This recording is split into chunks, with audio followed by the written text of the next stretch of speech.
আলাইকুম। শেফাস কুকে সবাইকে স্বাগতম। আশা করি সবাই ভালো আছেন। আজ আমি আপনাদের সাথে শেয়ার করছি খুবই মজার একটা রেসিপি, বিষকচুর ফুলের রেসিপি। মানে এই রেসিপিটার নাম হচ্ছে বিষকচুর ফুল ভর্তা। তো গ্রামে কিন্তু এইগুলা পাওয়া যায়, শহরে সাধারণত এইগুলা খুবই একটু কম, মানে খুব কম পাওয়া যায় আর কি। পাওয়া যায় না সেটা না, খুব কম। তো এই রেসিপিটা আসলে মানে ঔষধি গুণে ভরা এই বিষকচুর ফুল। মুরব্বিদের কিন্তু দেখা যাচ্ছে সারা শরীর ব্যথা হয়, তারপরে অনেক সময় পায়ের গোড়ালি ব্যথা হয়, মাজা ব্যথা হয়। তো এইটা যদি এই কচুর ফুলটা যদি সিদ্ধ করে বেটে ভর্তা করে খাওয়া হয়, তাহলে সমস্ত শরীরের ব্যথা বিষ একদম চলে যায়। তাহলে চলুন শুরু করি পুরো প্রস্তুত প্রণালী। প্রথমেই আমি কচুর ফুলগুলোকে এইভাবে ছোট ছোট করে কেটে নিয়েছি, কেটে ধুয়ে রেখেছি। আমি আসলে পুরোটা দেখাইনি। তো দোকানে গেলে মানে বিষকচুর ফুল বললেই কিন্তু পাওয়া যাবে আর কি, ওই জন্য আমি পুরোটা দেখাইনি। তো পানি বসিয়ে দিয়েছিলাম, গরম হয়ে যাওয়ার পরে এখন কচুর ফুলগুলো দিয়ে এটাকে ভালো করে সিদ্ধ করে নিব। আর সিদ্ধ করার সময় এটাকে আমি ঢেকে দিব যাতে ভালো করে সিদ্ধ হয় এবং সময়টা কম লাগে। আর দেখতে পাচ্ছেন এই যে কষ বের হয়ে গেছে, মানে পুরো কালার চেঞ্জ হয়ে গেছে পানির। তো এরকম কিন্তু কষ বের হবে। তো এটা হচ্ছে সুন্দরভাবে সিদ্ধ হয়ে গেছে। এখন আমি এটাকে একটা চালনির মধ্যে রেখে পানিটা ঝরিয়ে নিব। তারপর এটাকে বেটে নেবেন অথবা ব্লেন্ডারে ব্লেন্ড করে নেবেন। মশলা রেডি করব, সেজন্য আমি সব কিছু নিয়ে নিয়েছি। কাঁচামরিচ, কালো জিরা, জিরা, তারপর নিয়েছি পেঁয়াজ, রসুন। আর এখানে রসুনের পরিমাণটা একটু বেশি দিতে হয়। আমি এখানে একটা রসুন দিয়েছি, পরে আমি এখানে আরও 2 চা চামচ রসুন দিয়েছিলাম।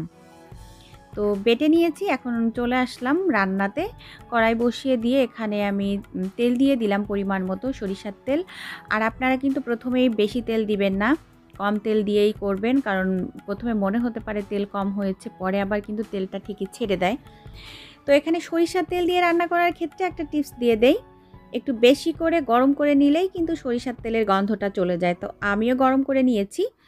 তারপর আমি সেই কচু বাটাটা এবং মশলাটা দিয়ে দিচ্ছি। এখন এর সাথে অ্যাড করে দিচ্ছি স্বাদ মতো লবণ, আর দিয়ে দিচ্ছি 1 চা চামচ পরিমাণ হলুদের গুঁড়া। তারপর আমি এখন এর সাথে অ্যাড করছি এখানে সামান্য পরিমাণ শুকনো মরিচের গুঁড়া। আমি কিন্তু এখানে ঝালের জন্য কাঁচামরিচটা দিয়েছিলাম। আর এখন দিয়ে দিচ্ছি 1 চা চামচ আদা বাটা। এখন সমস্ত মশলা এবং কচু বাটা দিয়ে ভালো করে নাড়াচাড়া করব। আর এখন রান্নাটা মূলত আসলে শুকিয়ে নেওয়া, এটা ছাড়া আর কিছু না।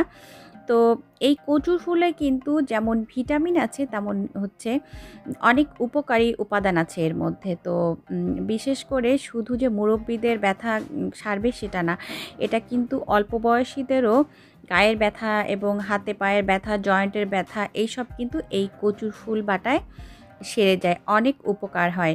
কারণ আমরা সাধারণত ওষুধের পিছনে ছুটি, তো আমাদের আশেপাশে এমন সুন্দর সুন্দর জিনিস আছে সেটা খেলে কিন্তু আর ওষুধ লাগে না।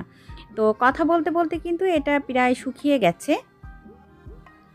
আর এটা হয়ে গেছে কিভাবে মানে বোঝা যাবে আর কি, নতুন রাঁধুনিদের ক্ষেত্রে একটা টিপস দিয়ে দেই। যখন কড়াই থেকে এই মশলাটা একেবারে ছেড়ে ছেড়ে আসবে, সমস্ত মশলা এক জায়গায় হয়ে যাবে, তখনই বোঝা যাবে যে এটা আসলে হয়ে গেছে। তো এই যে দেখতে পাচ্ছেন এটা কিন্তু উঠে আসছে। তো এটা কিন্তু প্রায় হয়ে গেছে। তো এখন আমি লাস্ট মুহূর্তে এর মধ্যে একটু ভাজা জিরার গুঁড়া দিচ্ছি, যাতে একটা এক্সট্রা ফ্লেভার আসে, ওই জন্য। আর যদি ভাজা জিরার গুঁড়া কারো বাসায় না থাকে, সেটা না দিলেও কিন্তু এটা খেতে খারাপ লাগবে না, খুবই মজার একটা রেসিপি। আর এটা কিন্তু অলমোস্ট হয়ে গিয়েছে। তো এতক্ষণ যারা আমার সাথে ছিলেন সবাইকে অসংখ্য অসংখ্য ধন্যবাদ। সবাই ভালো থাকবেন, আমার জন্য দোয়া করবেন। আমিও আপনাদের জন্য দোয়া করি। সবাই ভালো থাকুন, সুস্থ থাকুন। আগামী রেসিপি দেখার আমন্ত্রণ জানিয়ে আজকের মতো আমি শেফা বিদায় নিচ্ছি। আল্লাহ হাফিজ। আসসালামু আলাইকুম।